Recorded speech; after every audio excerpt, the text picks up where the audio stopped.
Hello, everyone, and welcome to the White Lotus Society podcast, episode 8. And I'm joined with me, my co-host, Brent Miller. Say hi, Brent.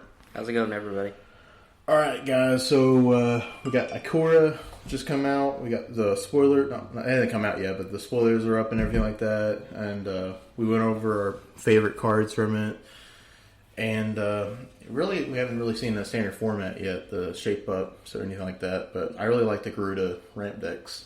I don't know about you, but I like Demir Flash.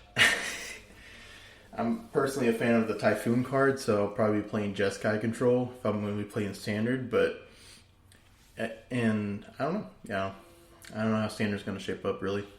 Like, the pillars of the format before, it was Sultai, Midrange, Jeskai, Fires.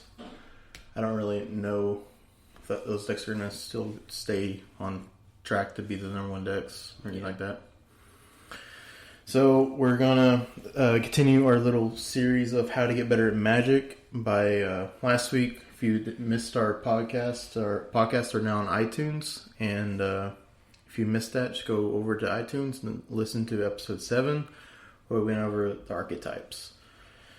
And just to briefly go over that, it was just we went over mid-range fair decks, combo decks, basically all the archetypes. If you don't know that, just go back to listen to episode 7. And where we left off is,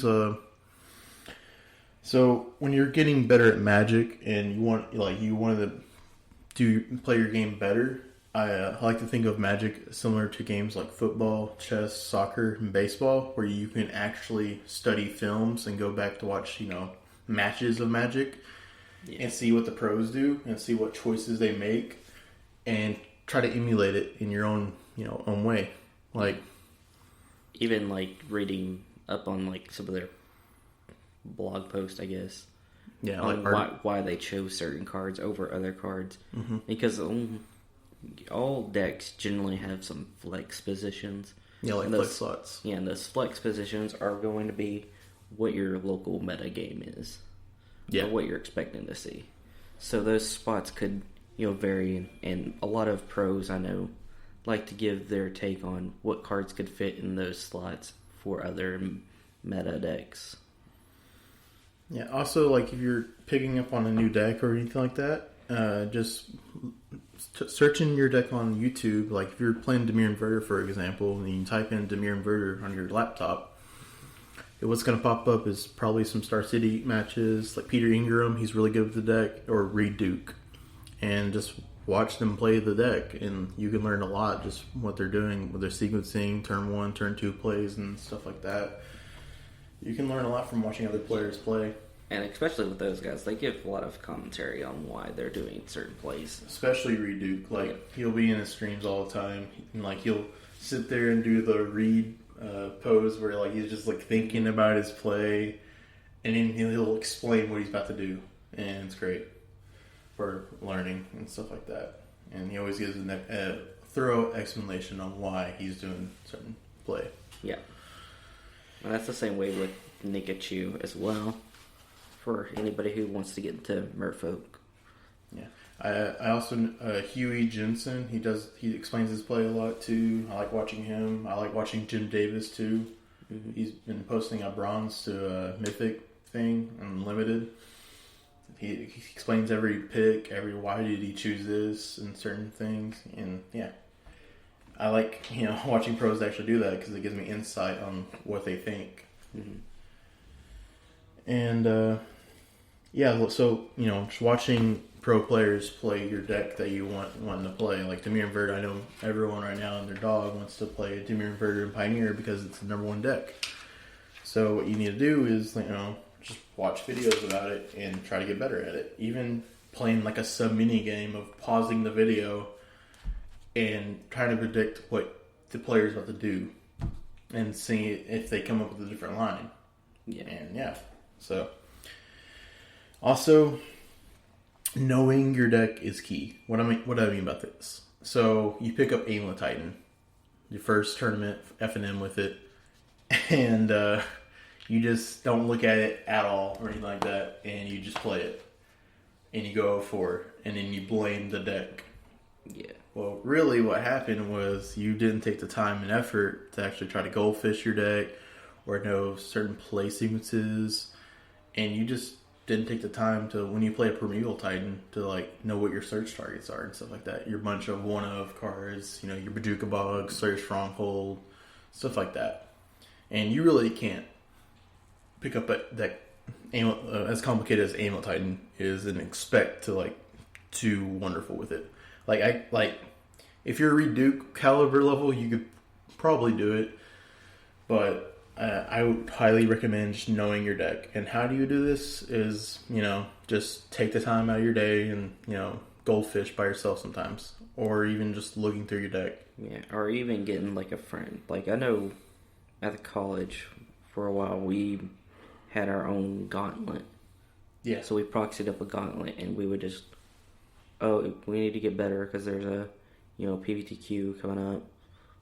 Let's play against the top decks of the format. And everybody knew I played a tier 2 deck. Mm-hmm. So, especially if you're going to pick up a tier 2 deck, like if you really love Merfolk or, you know, something like that, and you're going to take it to a PVTQ, you're going to need to know how you are going to play against those decks. Because every one of them you're going to play against differently. Mm-hmm. I really take pride in watching Reduke play his Jund deck that he's been playing for like 3 years now. Like when he, like, I'd say he knows his deck. He knows his deck like the back of his hand. Like he knows what his outs are. He knows he has one of Maelstrom Pulse he can draw to get rid of the goblins on the field. He knows he needs to draw Bloodbraid Elf into Liliana to actually stabilize. Like he knows his deck from the bottom back of his hand. Like he knows everything, and like having that is a real edge. Like, if, like, I would rather pick a Reduke, a Jund player, than, like, a first-time guy playing a Jund in a big tournament. Because Reduke knows the deck throughout. He knows every sequences, every play that he could do. Meanwhile, the Jund player just knows the plan of turn 1 Inquisition, turn 2 Tarmogoyf, turn 3 Liliana. Yeah, because like, sometimes it's not that easy. And sometimes, like, I know there was somebody was asking me like a Jund question, and it was they gave me the hand. I can't remember what the hand is, but I know you ended up like the most optimal play is you end up thought seizing yourself and then inquisitioning yourself, and it was just like who's gonna be thinking about that if that was your first time? Are you gonna think, yeah, I need to thought seize myself here? Yeah, like showing like crazy plays like that. I know, like when I play Grixis Death Shadow in like some obscure like Leyline of Sanctity main board, sometimes you gotta like thought seize yourself and lose life. Get 2 cards in your graveyard to like get your Death Shadows online and your Gurmags, because you can't cast your Inquisitions. Like, yeah, like sometimes you think about it, like, you know, most players be like, I'm not gonna thought seize myself. That's stupid. But, like, you gotta take obscure lines to do it. There's just some weird plays out there. Yeah. I mean, that's like, and I know I'm going back to Merfolk again, but it's like, sometimes it's optimal to, you know, spread and seize your own land. Because you don't have the other blue mana symbol. Mm-hmm. And also, knowing what your deck is. Like, what archetype your deck falls under. Yeah, knowing the line of play that your deck is designed to play with. What your deck thrives to do. Like, you gotta know if your deck is a combo deck and you're trying to go off on turn 3, or if you're a fair deck, you want to go late game. Mm-hmm. Or, you know, usually if you're casting a Primeval Titan on turn 4 or 3, you're probably an unfair deck. Safe to say. Yeah. And just, you know, understanding basic lines generally too. Like, I know with Amulet Titan, like, as soon as you play like you have a Amulet Vigor out, and you have a Perennial Titan, and he enters the battlefield. The normal play pattern is to get Slayer Stronghold, Boros Garrison, untaps because of Amulet, and give it haste, then attack. And then if you're playing against let's say a Jund player or a Control player, like they'll usually grab Teleria West and Simic Growth Chamber, then bounce the Teleria West back to their hand, so they can get another backup Perennial Titan. Mm-hmm. Which you need to know that. That's like the most basic thing about Amulet Titan. Like, that's one of the things you need to know. So, just understanding those basic lines of your deck, and yeah, you'll do wonders for you. Moving on here. Oh, also, so into knowing your deck, after you pick a deck that you like, and I also recommend after you're picking a deck that you like, you want to proxy it. You don't just want to buy it outright, because you gotta understand, when you buy a deck, you're committing to this deck, and like you gotta ask yourself, will I be playing this deck like maybe 2 years from now or a year from now? No. Like, I know I picked up or tried to pick up Ad Nauseam.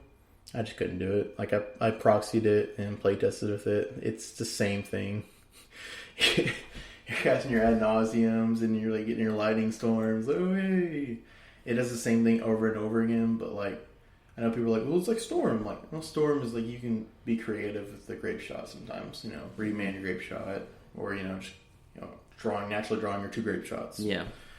There's several ways you can get there. Ad Nauseam is just like cast Ad Nauseam, Angel's Grace, and it's the same thing. And some people love that, but I don't like it. And yeah, so just proxy your deck, and actually before you buy any cards for it, just see if that deck's for you. Yeah, and my main thing would be is definitely proxy the deck, but also proxy the top decks and play against those. Especially if you're wanting to get into this competitively. Yeah. Because those are the decks you're going to be playing against. But also, you need to also remember when you're doing this is you need to update those lists every time a new set drops. Because generally, lately, we're getting new cards in Modern ejected straight from Standard. Yep. I was gonna say, like, you gotta make sure you look up your, matchups. Like right now in Modern, like if you were to pick up Jund, you would have to look up the Amulet Titan decks because they're still in the meta. You got Bant Snowblade, E-Tron. You gotta know those matchups and Urza. Urza. Test against them and see how it is. And yeah, I mean. And then if you know any like local decks that are local metas. I mean, if you're going to be playing it at FNM and there is a burn player there, you need to learn. If I know there's 6 Tron players and I'm playing Death Shadow, I'm probably playing like 2 Ceros Ejections and like 3 Disciple Strokes just to cover my local meta. Yep. It's and what you need to do is, like, after you buy the deck, create a maybe board for it. Like always have a maybe board ready, because like the Modern meta always changes. Yeah. It always, adapts to the best deck. And always be thinking about cards in that deck, like in those flex spots that I was talking about a while ago. And think what cards you can fit in there that could help you in different situations.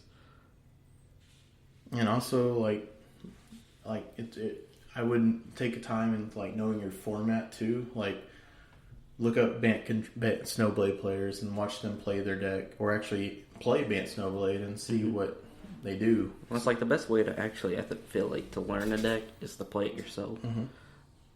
But like kind of what you're saying, you do need to know how those decks are, what their strategy is against you.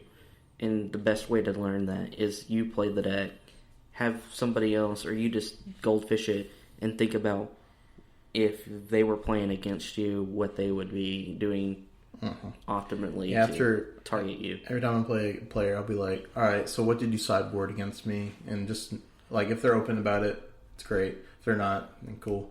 But I like seeing what they sideboard against me, so next time I play, like, let's say I play against, like, Jund, and I play another Jund opponent, well, I got to see what the other Jund player put in, so I can potentially try the next level, like put in a card to counter their card, but stuff like that.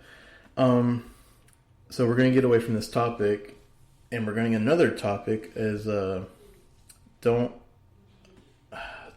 take every loss hard. It's a game of Magic, but keep in mind, every loss that I've taken made me a better Magic player, hands down. Like, I've probably lost like 100,000 games of Magic.